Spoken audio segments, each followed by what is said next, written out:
contra el Imperio Español. Y en primer lugar, la educación pública.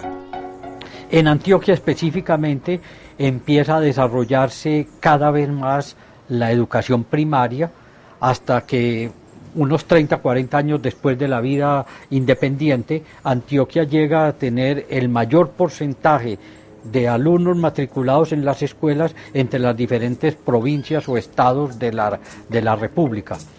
Es un logro muy diciente desde el punto de vista estadístico, porque Antioquia a finales del siglo XVIII era la región más atrasada de todo el virreinato. Años más tarde, bajo la hegemonía conservadora, se le conceden privilegios muy importantes a la Iglesia. Esta no solo controlaría la educación, sino que le correspondería autorizar y en muchos casos redactar los textos de religión, de literatura y de ciencias. El control de la educación, ese es un aspecto muy importante. Solamente con la Constitución de 1991 en Colombia se abrió la posibilidad de una educación realmente laica. Como sucede en tantas guerras, el triunfo y la derrota suelen intercambiarse entre los contendientes. Se forjan las alianzas solo para deshacerse en la siguiente guerra. Al final, todos resultan perdedores. Entre 1877 y 1881, otras ideas y otros hombres pasan a dominar la escena pública en Antioquia. El sólido modelo conservador, construido bajo los gobiernos de Pedro Justo Berrío y Recaredo de Villa, empieza a flaquear. Los radicales tomaron medidas frente a los clérigos y a los obispos que habían participado en la guerra civil a favor de los conservadores. Pero la falta de cohesión en la nueva élite gobernante y los acontecimientos de la vida política nacional serían la ruina de ese paréntesis liberal en el gobierno de Antioquia. Antioquia no fue siempre conservadora en todos sus periodos, sino que hay ese periodo que podríamos llamar un gran interregno liberal, que se va a caer precisamente con el gran oleaje de la regeneración conservadora. Durante todo el siglo XIX se sucedió una guerra tras otra. Terminaba una guerra y el partido vencedor hacía su propia constitución. Luego, cuando el otro vencía, esta se cambiaba. ¡Viva el gobierno y la constitución! Viene Obando, viene Obando, viene el general Payán, vienen tantos generales que hasta los diablos vendrán. Los antioqueños aportan hombres, bastimentos, mulas y oro. A pesar de que no se combate en su territorio, algunas de sus ciudades son ocupadas por las tropas. Los cuarteles se instalan en las casas sin previo aviso, se cierran las escuelas, se suspenden las fiestas y se profanan los templos. Un general llamado José Domingo Restrepo entró al templo parroquial y lo convirtió en cuartel y pesebrero. Las bestias comían maíz y caña en las pilas de agua bendita. Los soldados dormían con sus mujeres en los altares. A la élite le preocupa la marcha de sus negocios, el decaimiento del comercio y la producción. Se dificultan las importaciones, pues durante las guerras Antioquia quedaba aislada. Los antioqueños temen al reclutamiento, los saqueos, los empréstitos forzosos, la prisión y todos los desmanes que son frecuentes en tiempos de guerra. Muchos jóvenes huyen y se esconden en el monte. Entre los comerciantes ronda la incertidumbre.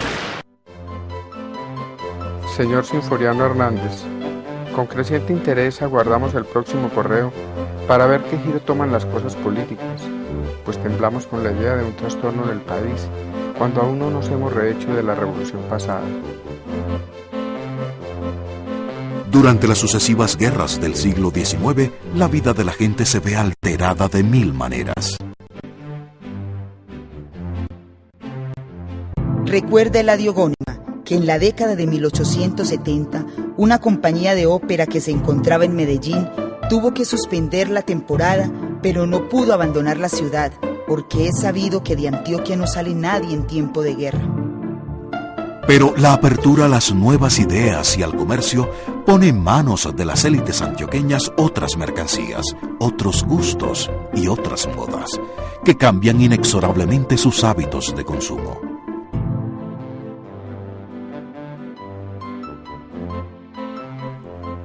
Al promediar el siglo XIX, nuevos rasgos y características empiezan a emerger en la sociedad antioqueña. Hay recursos, hay riquezas. Antioquia está exportando oro en Zaragoza, en Remedios, en Titiribí. Titiribí a mediados del siglo va a ser una de las empresas que contrata mayor número de trabajadores en todo el país. Entonces hay medios de vida, hay riqueza, la gente no está aguantando hambre. La población va a aumentar mucho y se van a crear una cantidad de poblaciones nuevas. A comienzos del 19, Antioquia solo tiene 100.000 habitantes, pero en la década de 1870 su población se ha triplicado. Es la región del país con mayor desarrollo agrícola. Unos vienen a hacer negocios, otros le huyen al reclutamiento y a la guerra. Unos más buscan tierras fértiles para trabajar. No obstante los trastornos causados por las guerras, las ideas modernas y las diferentes mercaderías traídas por los extranjeros, la apertura del comercio y los frecuentes viajes al exterior de la élite traen consigo nuevas costumbres y modas que empiezan a darle un aire renovador a la lejana provincia. Para empezar, la forma como la gente se viste. Los hombres ya no se van a vestir de colores, de unos trajes de colores, de pantalón hasta la rodilla con unas medias, pues, sino que ya se van a vestir, es como se viste un burgués inglés.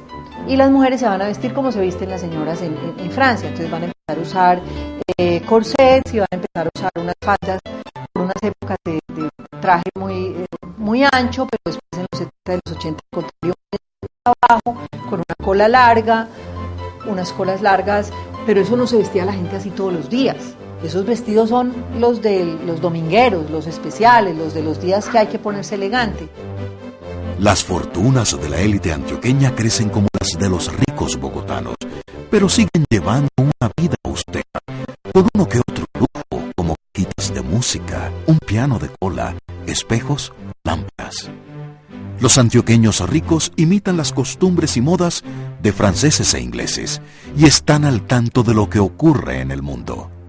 Aquí llegaban los periódicos europeos, la sola colección que tiene de prensa la Universidad de Antioquia le permite a uno saber cómo en una región como Antioquia y en Medellín, que no era la ciudad intelectual por excelencia ni nada, aquí se encuentra una colección de periódicos extranjeros de la época impresionante. Aquí, por ejemplo, llegaba El Nuevo Mundo de Proudhon.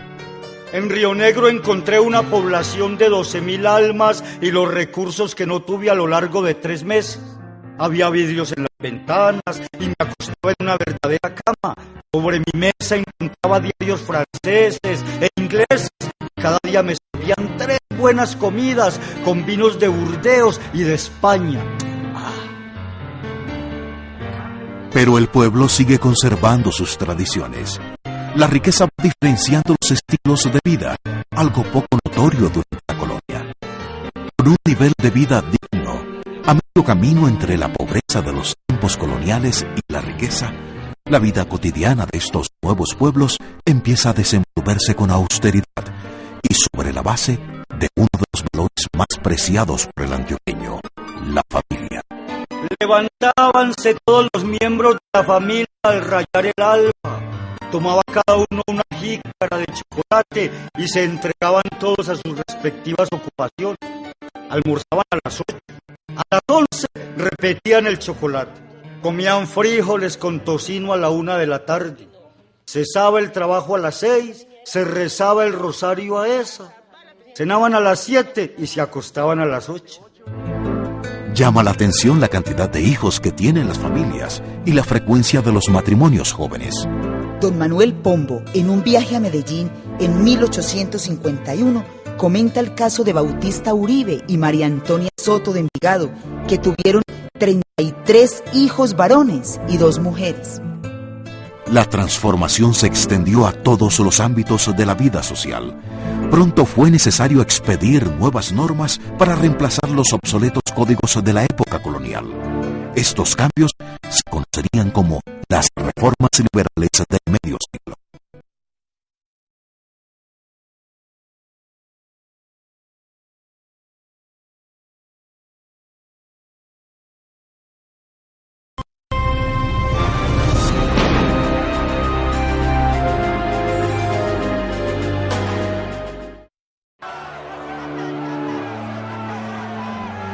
Las grandes transformaciones que sacudían a Antioquia a mediados del siglo XIX se extendieron a todos los ámbitos de la vida social.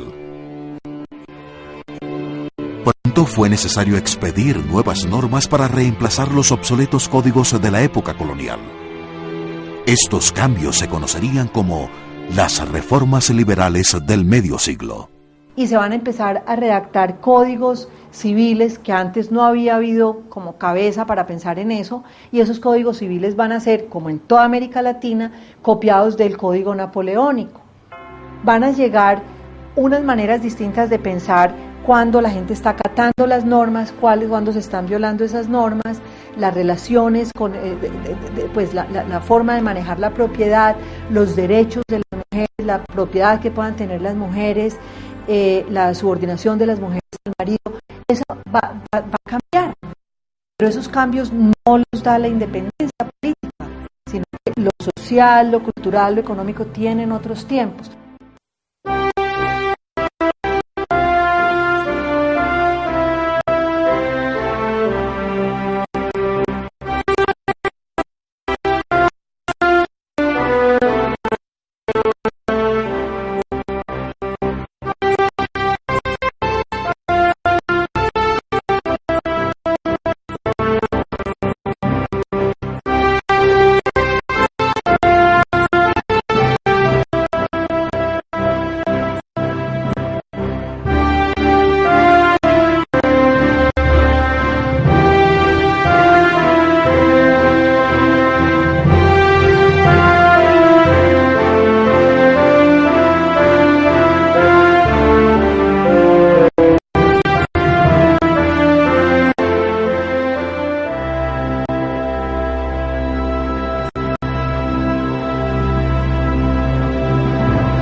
Llama la atención la cantidad de hijos que tienen las familias y la frecuencia de los matrimonios jóvenes. Don Manuel Pombo, en un viaje a Medellín en 1851, comenta el caso de Bautista Uribe y María Antonia Soto de Envigado, que tuvieron 33 hijos varones y 2 mujeres.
Las grandes transformaciones que sacudían a Antioquia a mediados del siglo XIX se extendieron a todos los ámbitos de la vida social.